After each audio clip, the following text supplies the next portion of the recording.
Anand, member, Prime Minister's MSP committee. He's joining us on the broadcast. Devendra Sharma is an agri-economist joining us on the broadcast. Mr. Sharma, we are seeing pictures that are coming to us from Fatehgarh where, tractors once again are accumulating, coming to Fatehgarh city, all making, all gathering, as it were, gathering forces to march into Delhi, to storm into Delhi. My simple point is this, and my question to you is this. As a citizen who will probably have to bear the brunt of the farmers' protest, are these protests once again justified? You didn't want the three farm laws. You sat on protest for over a year. The government had to buckle. The three farm laws were rolled back. Ho gaya wo. Why protest again? And every time you protest and every time you want something, you will lay siege to the capital and make the lives of of citizens in this city miserable. How's that fair? Well, I think in the beginning, you made a very right statement saying that farmers have the right to protest. And if there is an overreaction by the government, you can't blame farmers for it. People who feed the country and you lay out nails on the streets and then have CRPF or BSF threatening that, the action will be taken or there will be a kind of a, backlash that the farmers fear, I think is very unfortunate. It's very unfortunate because, every time farmers come onto the streets, there is a media kind of a halagulla saying that, oh, look at the life, they are making tough for the consumer, for the citizens. I just want to say, if farmers have the right to protest, please tell me, where do they protest? A. B, if you look at the European countries now, recently, and even now the protests are going on. Correct. In 17 or 16 countries, farmers protested.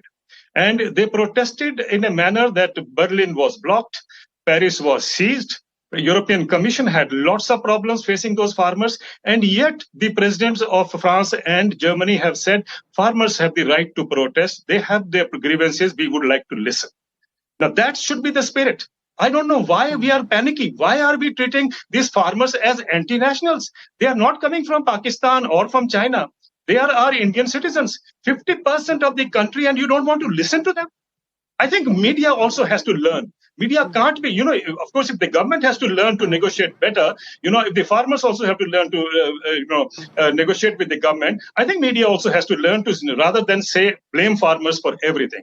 Having said that, let's be very clear. What the farmers are demanding, your question, that, last time they came for the protest, they sat for 1 year, and after 1 year, the laws were withdrawn. But if you remember at that time also, when withdrawing the laws means farmers go back to status quo. And what they are demanding is that their income needs to be going up. What is wrong in that? When the corporate's loan is written off, 15 lakh crore roughly has been written off. Did they ever come to the streets? Did they ever come to Jantar Mantar to protest? We write off very conveniently.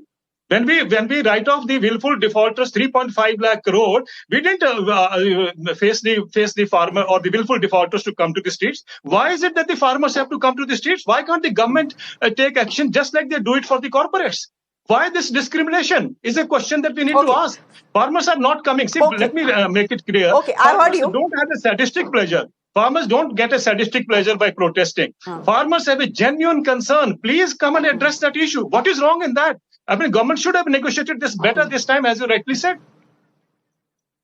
No, Mr. Sharma, two things. I'll just say two things, Devendra Sharma. First things, I'm not saying farmers are Pakistanis. They are our annadatas. We go home and eat dinner because of them. So we thank the farmers. But the fact is, if farmers have a right to protest, they have a right to protest. I agree with you, and I mean, I will go an extra mile to say that they, more than anyone else, have a right to protest. But do they have a right to block Delhi's roads and make life miserable for citizens for over a year? It's already happened, and it'll happen again tomorrow.